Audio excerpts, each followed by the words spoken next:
Hey, another edition of the Andre The Beast Show.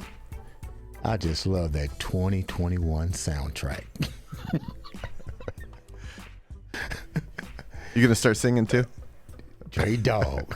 Beast karaoke. Today we got another exciting episode in store. 2021 is, like I said, we're rethinking the way we approach life and for the betterment of everyone.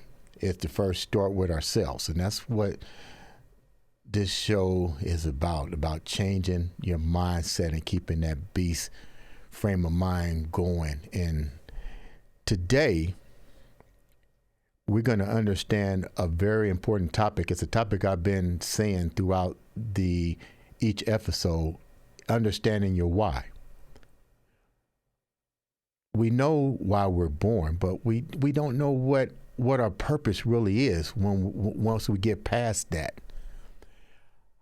I was fortunate to meet an individual that not only knows the reason why, but also wrote a book to address these issues. I like to welcome straight from Alabama, my man, Mr. Roderick Johnson. Roderick, welcome to the show. Hey, thank you. You know what? That understanding why is, I know people right now are going, what the heck does, but it makes you think for a minute. Because when you brought it to my attention, I was kind of dumbfounded. Let me just be realistic. Because when you ask somebody that question, they kind of like, why? What does happen after you're born? And you're here, but what is your sense of purpose? Let's start by first introducing yourself to the viewers and give a little bit about who you are and your background. Roger, okay. Like I said, my name is Roderick Johnson. Most people call me Skip Johnson. Actually, I'm from Birmingham, Alabama. I've actually served in the military. I've served the federal government now for about 35 years. In saying that, have had a very diverse career, just say through college, high school, college, and the military. And the thing about it is just when you really start thinking about life, you start thinking about things that, people say describe yourself. First of all, if I have to describe myself, I usually tell people I'm what's called a Besser. What's that? And Andre, you probably saying, what's that? Like I said, you're going to say, what's that? A Besser. Well, a Besser is what it means? Yeah. American born, English speaking, African by descent. Okay. And why I say that, because so often what we do, we start defining ourselves what's put on a piece of paper. We've been called so many things, say it, in our life. We've been called colored, we've been called black, we call African Americans, and so forth. Mm-hmm. And then again, okay, that's just a label. Right. So you have to have something that's going to define you. Also, so you actually make analogies that make sense to you. Like I said, I was born in America. I'm black. I speak English, and I'm African by descent. Right. Wow, that is crazy. Why do you find it difficult for people to identify with what you just said? Because we sit back and wait on other people's approval, or we sit back and we acknowledge what other people acknowledge for us to be. But in a nutshell, if you really think about it, and you think about it from this perspective, in a nutshell, we all are Americans. We should just label ourselves as Americans. Right. That's what we are. But we also always have to put a subcategory to it as well to identify with a culture. Okay, when we talk about cultures, most of the time, most people think about just say black, white, Asian, this, that, or whatever. Okay, so being from Birmingham, Alabama, being from Airport Hills in Birmingham, Alabama, that's a culture in itself. Correct. Every community has their own culture, but do we identify with those cultures as well? So often what we end up doing is we start alleviating, not even dealing with the culture where we came from. You got to understand where you came from to understand where you're going, in other words. So when I'm saying identify with your culture, you make something that makes sense to you. And once it makes sense to you, that's what you resonate to. You You was talking to me, and we talked. What was almost 2 hours?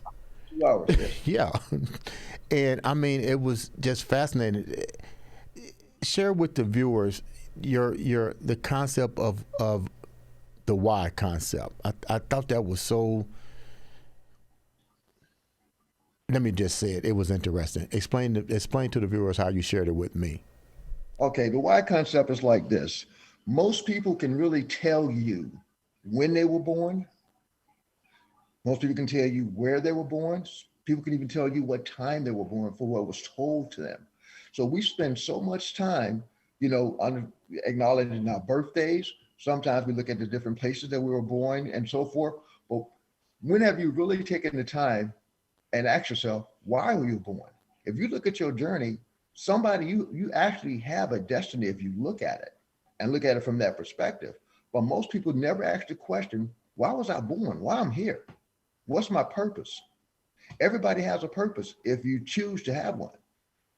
So what are you doing to empower yourself to actually just say, be the person that you are destined to be? That is so important to understand. What are you destined to be? But most people, like I said, do not understand their why. So how do we get there? Go ahead. You wrote a book, and I just started reading it.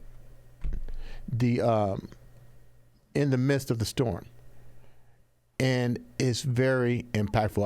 I encourage the audience and the viewers to get this book. We'll talk about how to get this book in a minute. Tell me the journey to this book. I'm almost done with it, but tell me the journey to this book. Was the impact of why the reason for going here?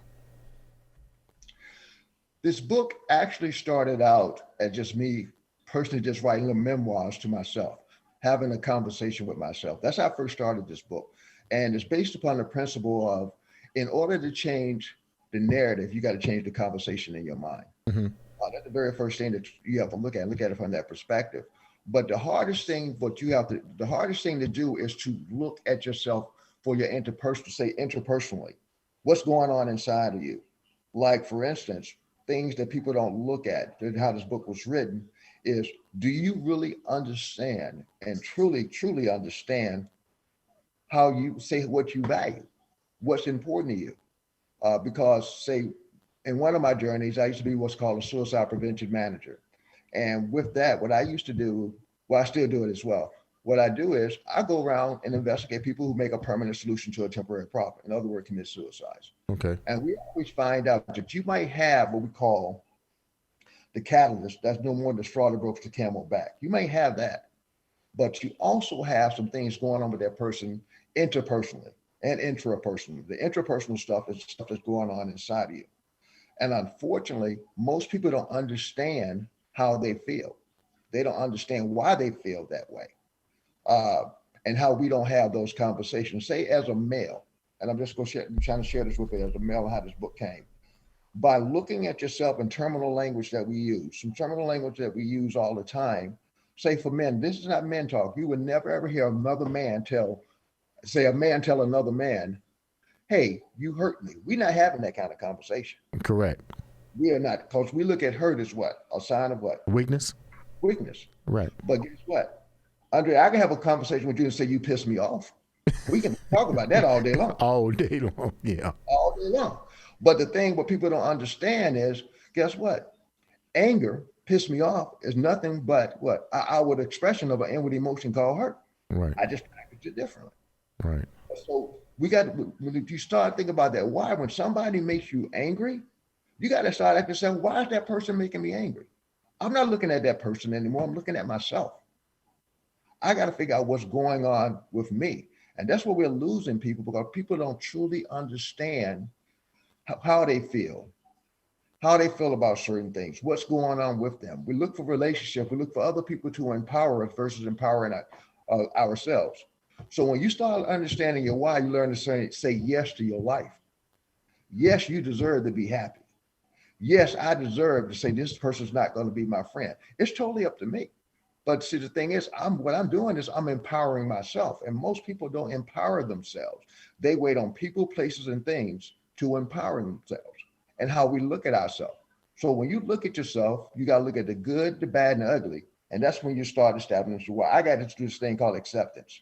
I got to accept that some ugly in me, there's some good in me, and there's some bad in me. Mm-hmm. I got to accept that. Okay? So you think about it, to constitute any change, it starts with what? Acceptance. Correct. Why do you think that people still to this day have a hard time reprogramming that in their everyday life? You know, is acceptance for people and empowerment that much of a struggle? Or do you just believe that certain people have the ability to overcome these obstacles and the mass majority clearly don't? Or maybe the tools aren't there for them to understand it? The thing is, the people have the ability, but the problem is most people don't have the courage. Okay. And I say that because, you know what? We don't sit up and think about the bad. We try to justify some bad things that happen, this and that or whatever. And like one of the conversations you and I was talking about was the pie theory. I remember telling you about the pie theory. Yeah. Okay. It's actually, I'm going to tell you 3 kinds of pies. The first one is this. The first one is performance, image, and expectations. That's what we put out there. That's public self. We put that there every single day.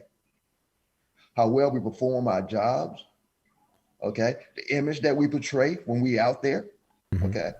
And the expectation from an organization or your family or yourself. So we put that pie out there and we play that, we put that mask on every single day. It's another pie and how people identify with us. We talk about things as being successful, this, that, or whatever. We start looking at what? Our possessions. You know what I mean? Mm-hmm. Yeah. The imagination of how people think that we are. The image that we, like going back to that image again, right? But we also do some things with talk about when that goes back to that first P and that last one, expectations. We always talk about expectations. When you look at your expectations, what you look at your expectations being no more than this thing called standards. Okay. But what, like we discussed, what is your standards? No more than minimum requirements. That's where you start. But how many people are lowering their expectations, lowering their standards? Okay. Just to get along, just to deal with some people. You know, we had that conversation before talking about there's only 2 things you can be in a relationship. That person can be your cellmate or that person can be your soulmate. One of the other. Wow. Yeah. Yeah. But how many people are still in a relationship with their cellmate because they can't get out? Or they're afraid to get out? Because you know what? Now you have to do what? Walk on your own 2 feet. Right. Not understanding. If you can't stand on your own 2 feet, whose feet you standing on? Somebody else's. Somebody else's. Yeah. You have to look at those things and just look at how we can reframe our thinking, because we are conditioned. Everybody in this room, everybody's pretty much conditioned to pull negative fruit. And I will say that again, we're conditioned to pull negative fruit.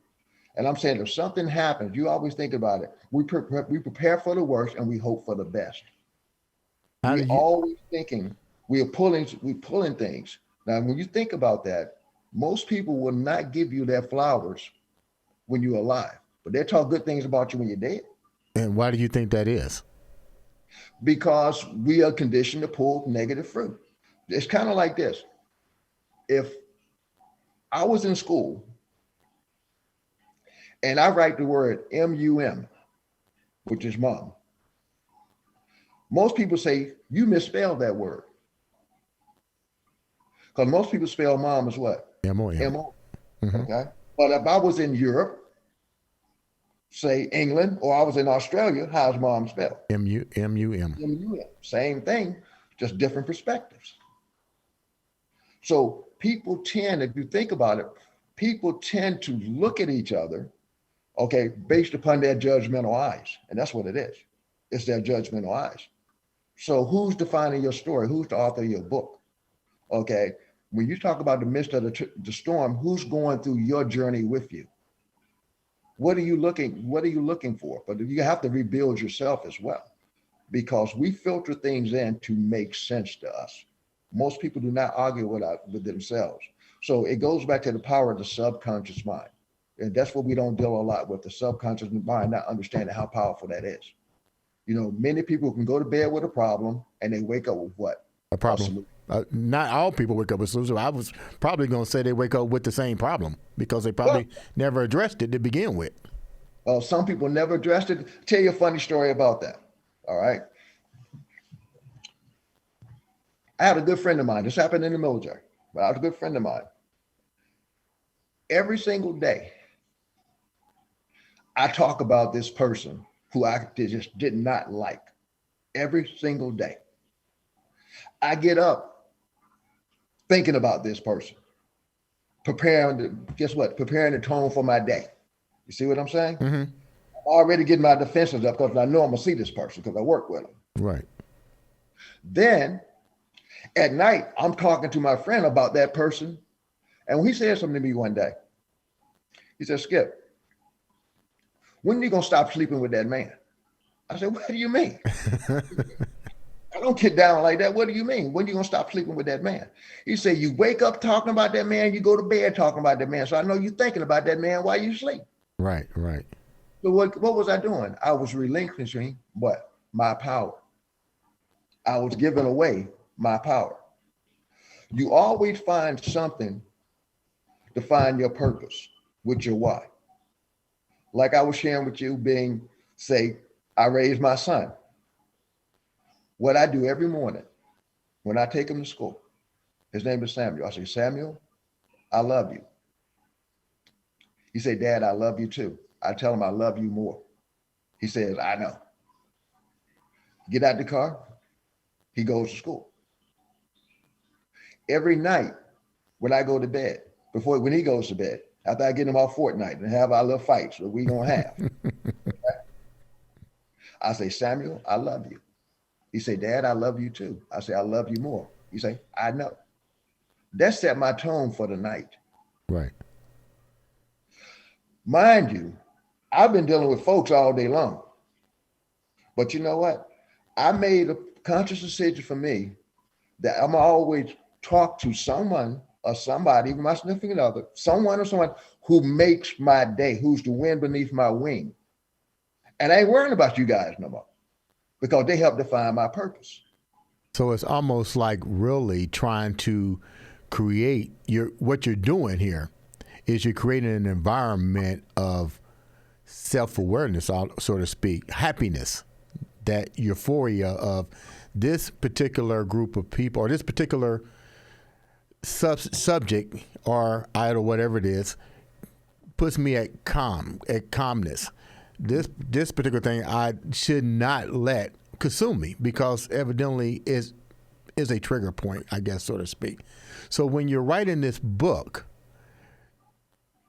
were there particular moments that you looked at in your life and people that you was like, why is this happening to me? And then the light kind of like clicked off that put you to the midst of the storm book?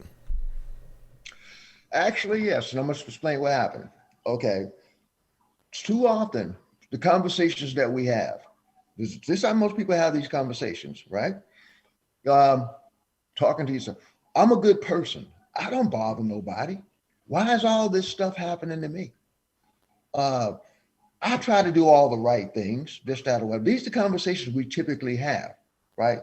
To validate our journey. Not understanding pain promotes growth. If you start looking at some of the things that say we've done in our life, a lot of stuff that we've done is self-inflicted. And we want to truly pay attention to it, based upon our needs, wants, and desires.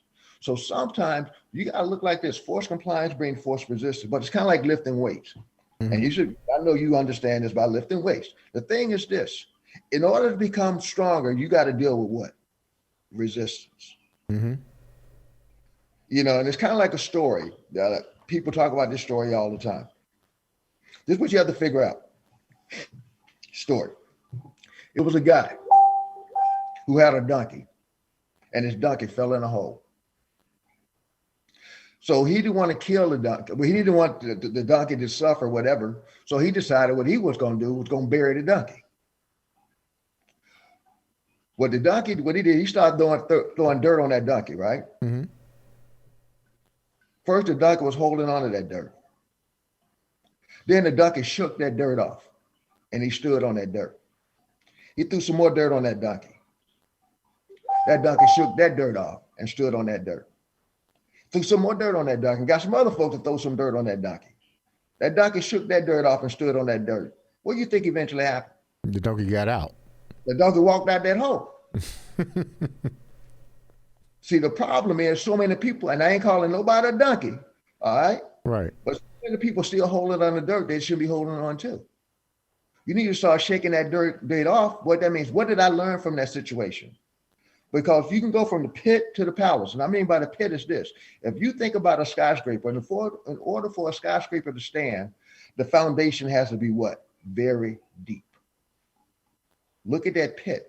So you're going to go through trials. You're going to go through tribulations, this and that or whatever. But then again, what we have to do is start focusing on our journey, start focusing on our mission, focusing on where you want to go, say in that midst of that storm, because you can be in the midst of a storm. You can be coming out of a storm. Your life can be calm, but guess what? You're going back into another storm. Yeah.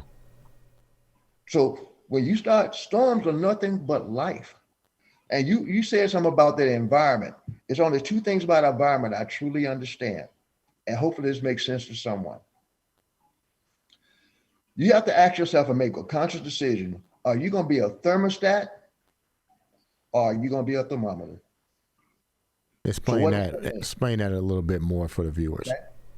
For viewers, and what that means is this. If you're going to be a thermostat, I pretty much control my environment. I may not like everything, but I'm going to control my environment and contain myself.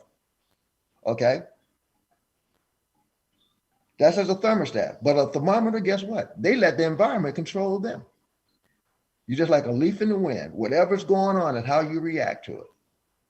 You don't learn how to use neutral statements. You don't learn how to entertain different arguments. Like I tell people all the time, look at it from this perspective.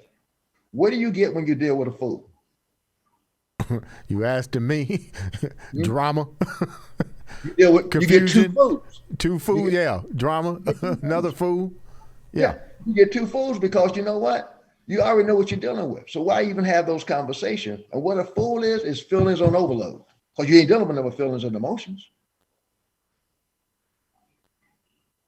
So sometimes when you say you're dealing with somebody with a foolish intent, you're dealing with what you end up getting is two fools because you're explaining something you need not explain. You're actually giving up your power. So look at it from that perspective. Roderick, are there defining tools to help people recognize which category they fall up under, whether they're a thermostat, whether they're a barometer? Are there signs and things that individuals can look in themselves and say, you know what, I'm either this or I'm either that? Well, it starts with honesty. First of all, you got to be honest with yourself. And so in being honest with yourself, what you have to do is, first of all, do a true self-assessment of your life. And sometimes you do what's called like an edification index. And what edification is all about is you got to actually look in the mirror and ask yourself some critical questions, some questions that you might want to ask, and just looking at it from that perspective.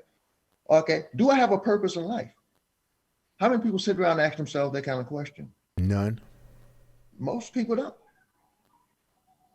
Do you have a true purpose in life? Some other questions are, what are you thankful for, what you're grateful for? Edifications is a self-assessment of yourself. Actually, in that book is an edification index in there as well. Even I put some things in there about different reports that you can do. We're talking about just your personal performance report. Do people believe in you? Do people truly understand that the only thing that you understand is your word? What are you doing with your time? Like I told you before, about 86,400 kind of guy. When I told you what 86,000 is, 86,400 is the amount of seconds in one day. What are you doing with your time? We can recap money. We can recap property. We can recap, say, things, clothes, whatever. But one thing you can't get back is what? Time. And we really look at it from our perspective and our age. I got enough common sense to understand I got more time behind me than I got in front of me. So what I'm doing with my time? We have so many people right now that are they're looking at all these different innovative ways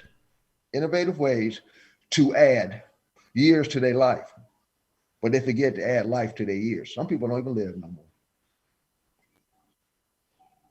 Man, you know, when I started reading the book, it really made you ask yourself a lot of questions about who you are as an individual, meaning myself. It made me ask myself, who am I as an individual? I can just imagine what somebody else would say when they read this book. But the idea with the show is this book is dead on because it's about helping people stay on track with a better quality of life. You dealt with this because you was also a behavioral health counselor or therapist. Am I correct? Yes. Mm-hmm. Dealing as a behavior therapist, how widespread is this with people that have this problem is so big? I was, what was your take on it? Well, my take is this. First of all, I'm an advocate of technology. Okay. However, unfortunately, technology is actually killing us. The inability to communicate with one another effectively? Exactly. You're spot on. What I mean by that is this. Okay. If you think about it and think about it from this perspective, most people don't even talk anymore. No. All things people do is spend what? Text and email. Emojis. Not understanding. Emojis. Text. Yeah. Texting and email, you're just sending information. Depending on how I feel about you, depending on what I got going on in my life at the time, is how I'm going to interpret that email or that text. A prime example of what I mean by that. You think about the kids today. The kids today do not have what? Interpersonal skills. Correct. Self-efficacy, in other words. They don't know what they think and sure don't know what they feel. Let's know and communicate. And say, as a parent, I know a lot of parents can really resonate with what I'm going to tell you right now. Now, my youngest daughter just graduated from college at UGA. I could call that girl every single day, all day long. She won't answer the phone. But if I text her, she'll text me right back. Anybody know what I'm talking about? Yeah. Huh? Yeah. Yeah. They don't talk. They don't communicate. To even prove that theory, back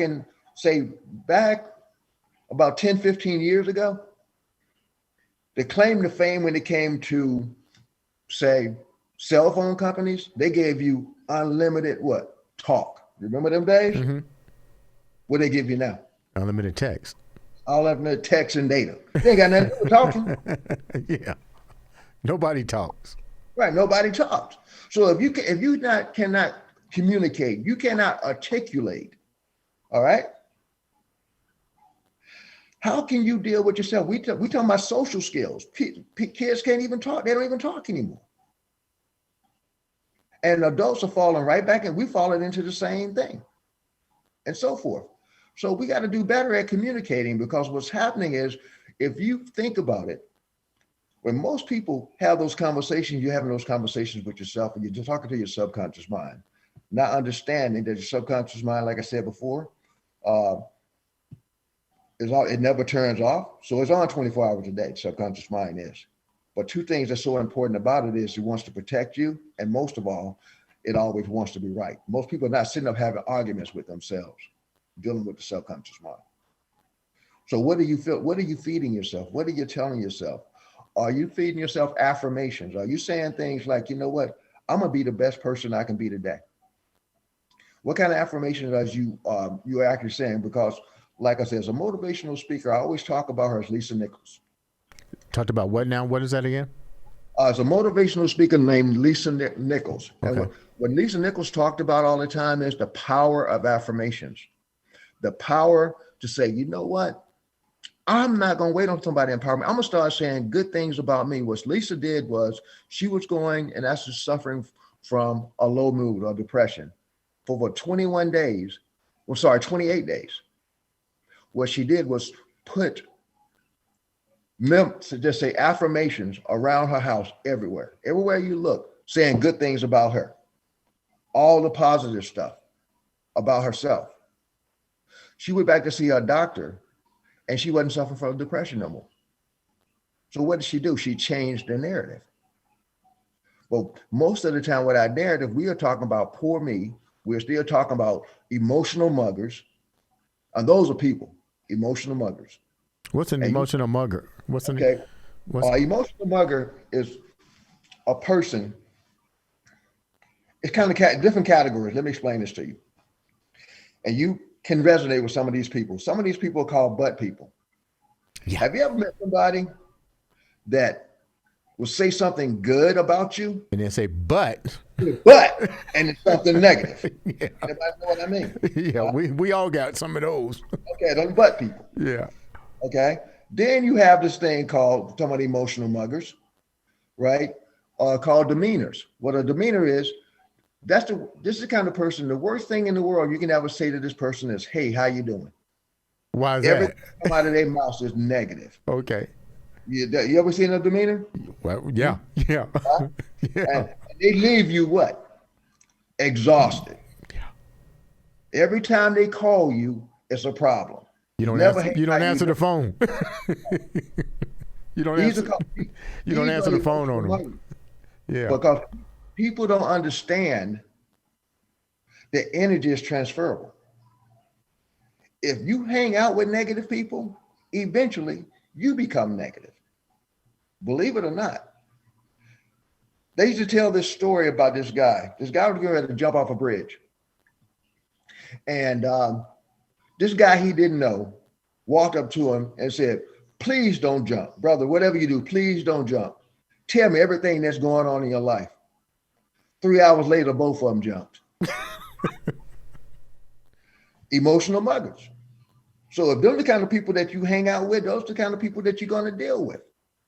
You know, because we talk about this, we talk about that energy, you talk about different personalities, you talk about people who don't accept responsibility, but we don't ever talk about those sharks. What's a and shark? You and I had a conversation about those sharks. Yeah, tell them about the sharks.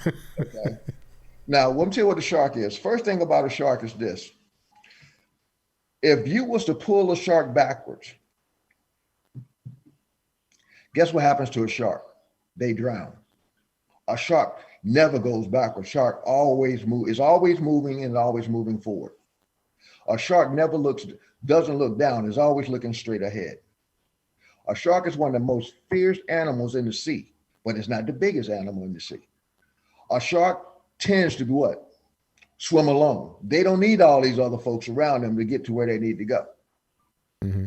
But one of the most powerful things about a shark is this, what people don't understand, that a shark's skin is almost 6 inches thick. So guess what? A lot of stuff don't hurt a shark. So you look at those people that you hang out with. Look at those people. Are they sharks? Are they emotional muggers? Or are they what we call suckerfish or blowfish? A suckerfish is a fish like a catfish. Where do they hang out? At the bottom of the water, of the ocean, or the bottom of a lake. They get what? Nothing but scraps and so forth. That's what a sucker, you think about it. They're at the bottom. They get whatever somebody give them. Yeah. This stuff, whatever. They always got their hand out for whatever they can get. And then what you have is what we call blowfish. What's a blowfish? A blowfish is the most toxic fish in the world. They have nothing but poison. That's all they do. Quick to tell you what you need to do, but they ain't doing the same thing. That's a blow. You think about it. All that poison that you deal with every single day. But we start listening to these type of individuals and so forth. Now understanding that energy is transferable. Always understanding that energy is transferable. So you have to ask yourself sometime, I'm going to be a sucker. I'm going to hang out with suckerfish because I will become one. I'm going to be a blowfish. Or I'm going to be a shark. It's totally up to you if you have to make that choice. But it's totally about making that choice. That was so important to understand about making a choice. Are there the tools that's in your book to help people and stuff. How did you come to the conclusion that these are the actual tools that people need to succeed to getting out of that frightening, dangerous area? It's all about the tools and the things in that book is about just talking about trying to conceptualize this concept called being resilient. Okay. And what is resilient is the ability to deal with setback, distractions, and obstacles. Okay. What are you doing? But first of all, you got to know yourself. You have to know yourself. Like different things in this book. And like you said before, like some different chapters in here that resonated with me based upon me being a young male in my lifetime, some things that to look at. And like one I shared for you was this right here. I tell people, and I tell people all the time, I say, it took me a long time to figure out what a man looked like. And I will say that. And I don't mind talking about that, what a man looked like, because in my mind, the things I saw growing up was about how many notches you had in your belt, if you understand what I'm saying. Mm-hmm. But then again, it took me a long time to figure out what safety and security. When I figured out what safety and security is all about, that's what a man looks like, you know, because most of the time, and we look at it from this perspective, most men get in relationships based upon a promise. Baby, you know what? I got your back. That's the promise. But most women get into relationships based upon safety and security, you know, and potential. So with that, and I say that when we go through our trials and tribulations, we go through different things in life, no matter what the setback is, if I'm talking to my significant other about what's going on in my life, I don't need her to fix the problem. All I wanted to do what? Listen. Listen. That's all I wanted to do. And at the end of what I'm saying, what I got to say, as long as you say, baby, it's going to be all right, I'm good. That's all I needed. I just needed what? For you to be what? That promise. I got your back. I got the rest of it. Mm-hmm. So we have to really start looking at that. But unfortunately, like it's a segment in our book about talking about just talking about power. One thing that we don't understand, most men ain't looking for opposition. I need somebody to support me. Correct. Okay, because I deal with opposition there all day long. Actually the segment was talking about a brother's not looking for a strong sister. I'm looking for a sister that complements me. All right. So, because when you think about strength, whatever, most of the time is opposition. And most of the opposition that we look at, and sometimes, you know, you have so much opposition at home, well, you used to have so much opposition at work, and now you're going home dealing with what? More opposition. Mm-hmm. I know friends of mine that have said, man, they have to sit in their car and prepare themselves to go into their house to deal with that audience person. Why is that so significant? If you look at what's going on right now with the pandemic, I'm going to share this with you. Some things that we understand about the pandemic is right there, right now. And I call it the 4 F's. We got a lot of people out there have become fixtures. They've isolated themselves. They're not exercising. So it come with another F. A lot of them going to become fat, in other words. I'm just going to tell you. All right? Because they're not doing anything. We got a lot of people out there that are now trying to reacquaint themselves with their significant other. Because guess what? They worked all the time. They had their own routines. And now you're stuck in the house with this person every single day.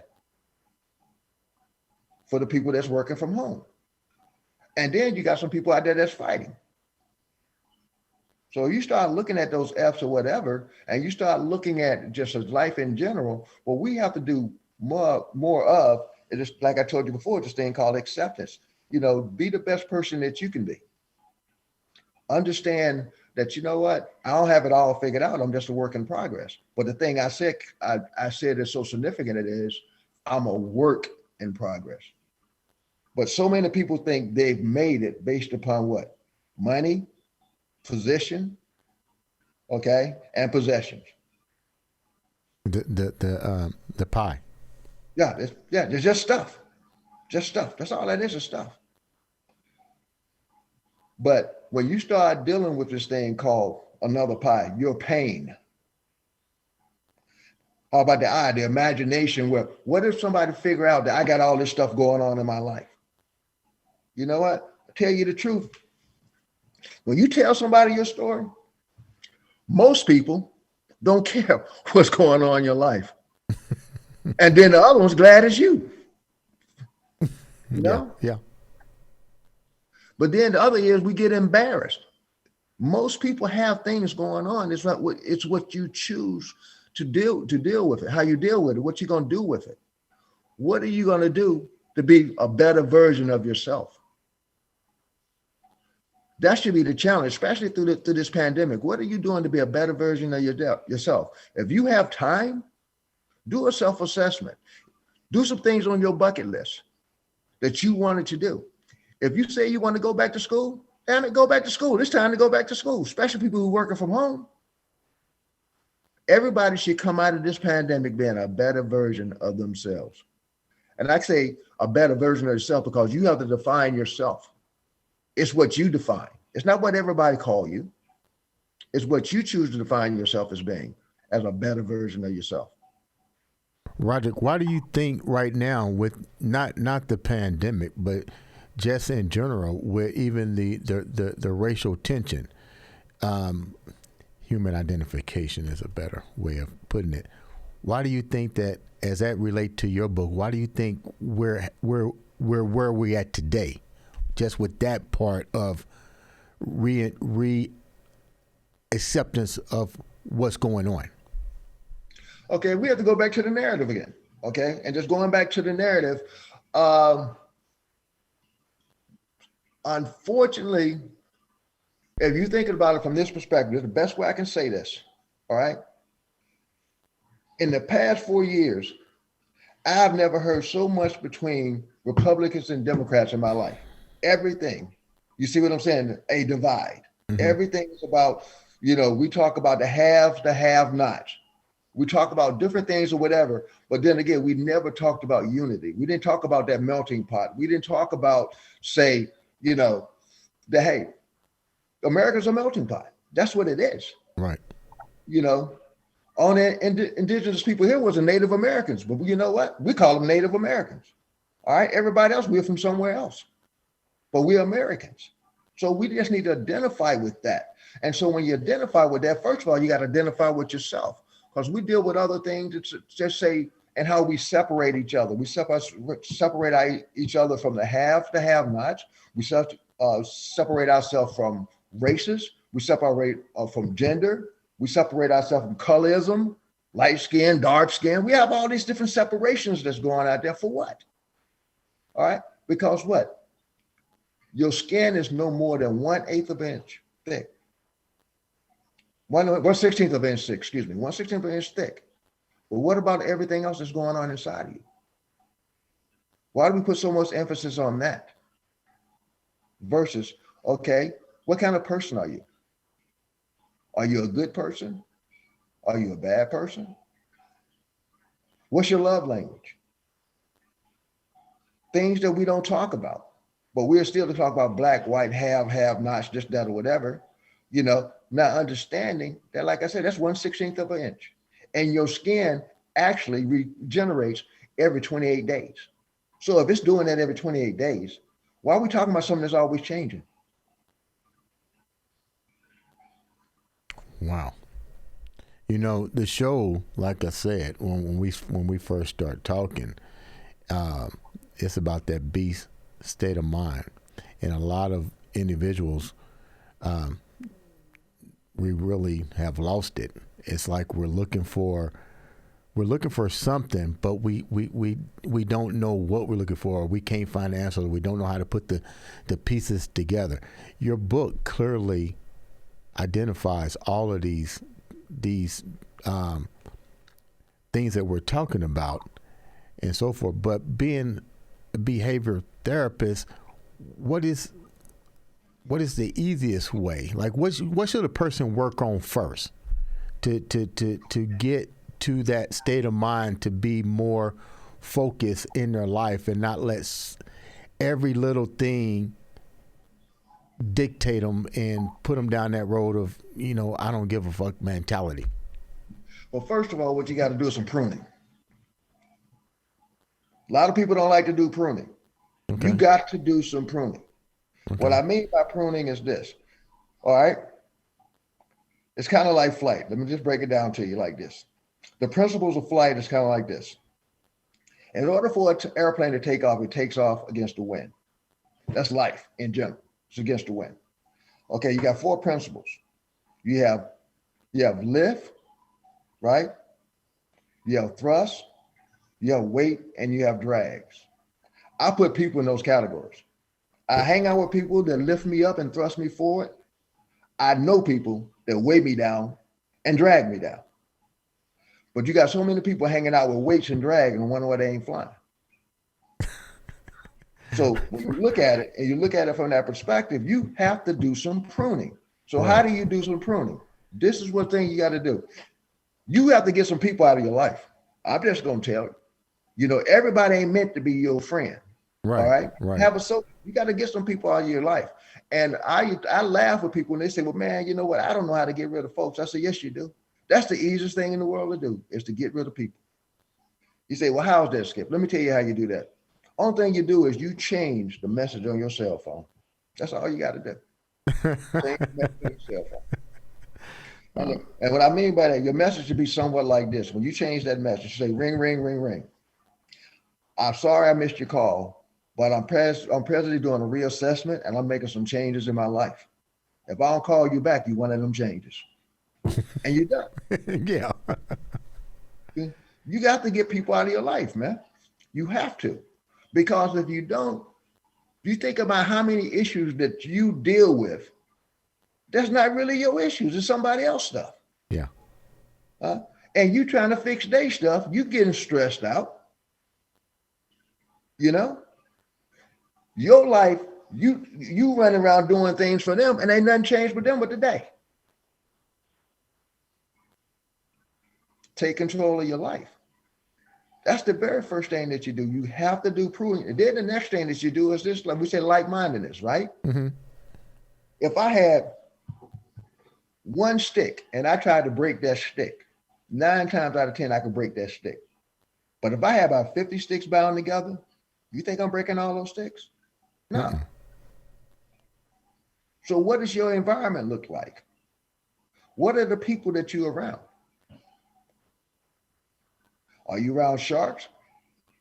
You around suckerfish or blowfish? It's totally up to you. But then again, so when you talk about that connectiveness, all right, when you talk about a sense of community, when you break down a sense of community, it's no more than communication and unity. That's what a community is. Communication and unity.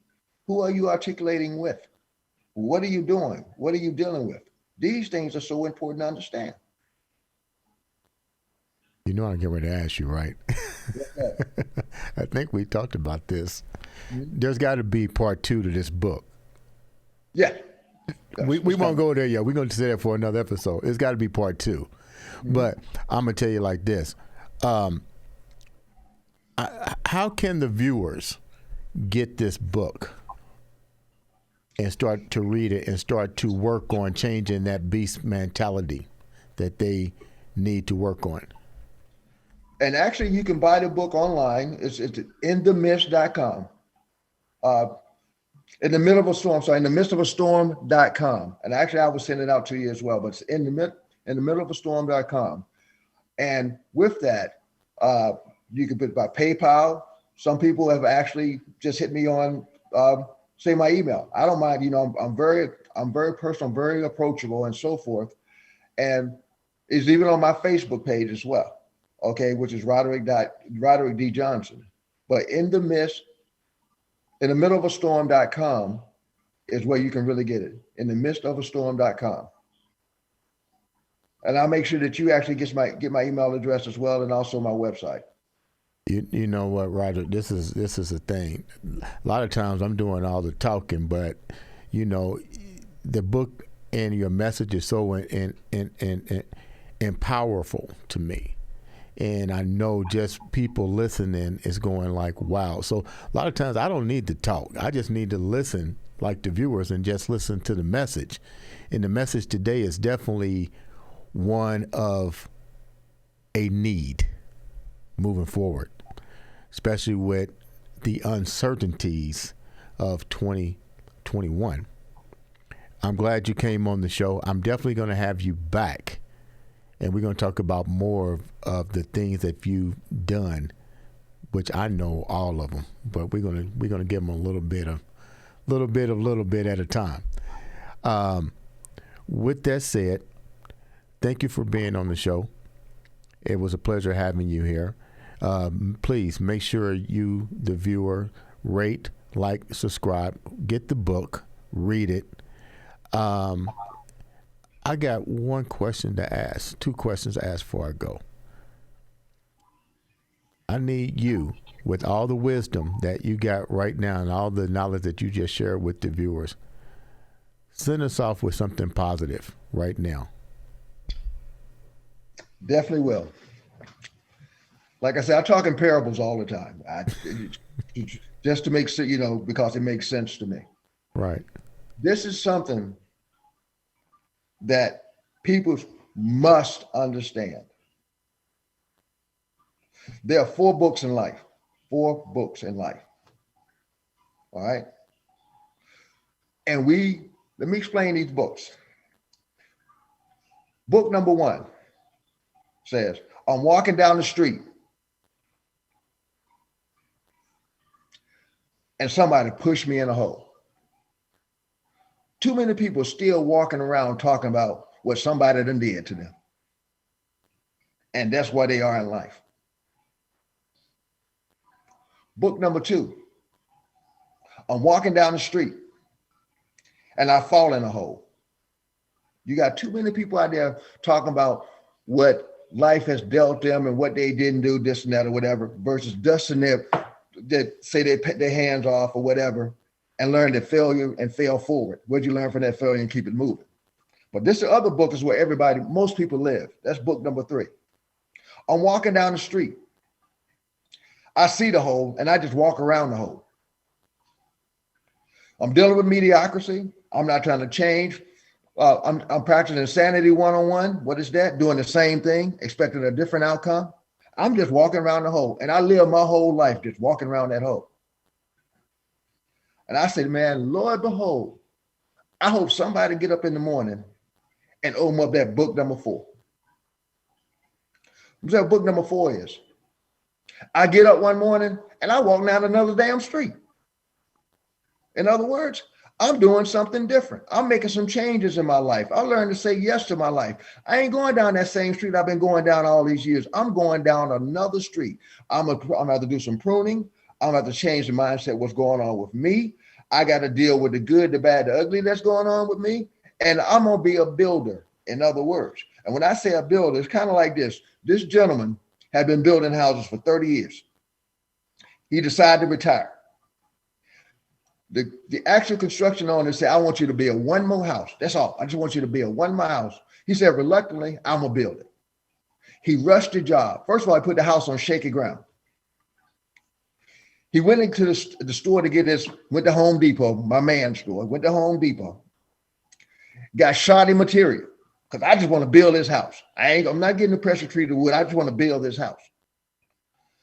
He rushed the job to use his crew, his ride or die that he already been used for 30 years. Once he finished building that house, he gave the owner the keys. The owner turned around and gave the keys right back to him and said, hey, this house is for you for 30 years of hard service. What's my point? This is my point. We got so many people out there trying to build other people's houses, but they ain't taking care of their own. Don't ever forget, life is no more than a do-it-yourself project. That's all I got. Ladies and gentlemen, that was Mr. Roderick Johnson in the midst of the storm. Pick it up, buy it, read it.